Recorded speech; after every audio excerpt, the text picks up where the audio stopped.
दूसरा सवाल ये है कि जब हम रोजगार की बात करते हैं तो रेलवे को लेकर लोगों की उम्मीद रहती है कि रोजगार आएंगे।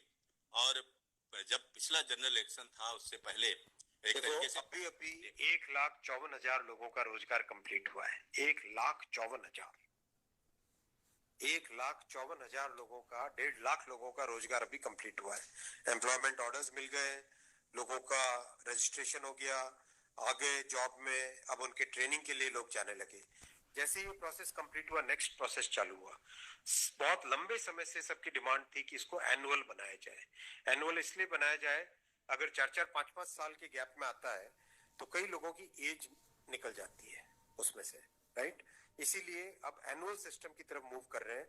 जनवरी में, अप्रैल में, जून में और अक्टूबर में, इन ये चार बड़े चंक है, एएलपी, टेक्निकल, नॉन टेक्निकल और ग्रुप लेवल 1।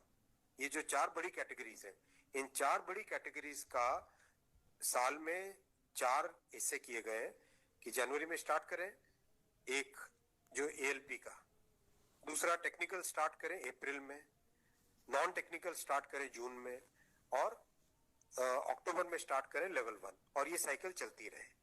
इस प्रोसेस पे सारे के सारे कैंडिडेट्स की डिमांड लंबे टाइम से रही है कि 4-4 साल का जो फेज होता है, 5 साल का फेज होता है, कई लोग एज बार हो जाते हैं उसमें। एक हर साल आपको अपॉर्चुनिटी मिलती रहेगी तो सबको अपॉर्चुनिटी मिलेगी।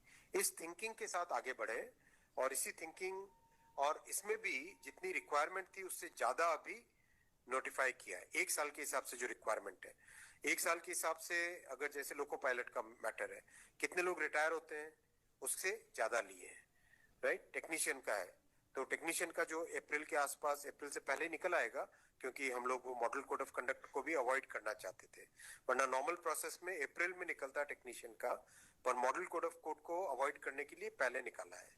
तो जनवरी, अप्रैल, जून, अक्टूबर, फिर अगले साल वापस जनवरी, अप्रैल, जून, अक्टूबर, फिर अगले साल वापस, इस हिसाब से ये प्रोसेस कर रहे हैं। सर 1 साल में कितने जॉब्स निकलेंगे इसमें? डिपेंड करेगा जिसकी जितनी रिक्वायरमेंट है। हर एक जोन की अपनी अपनी रिक्वायरमेंट आती है, हर डिवीजन की रिक्वायरमेंट आती है, कोई एस्टिमेट नहीं, हर वर्कशॉप से आती है। एस्टिमेट बनता है, बन के ही तो निकलता है, फिर एस्टिमेट बन के निकलता है ना, फिर हर एक कैटेगरी के लिए अलग अलग बनता है। अभी 1.5 लाख लोगों को जॉब दिया।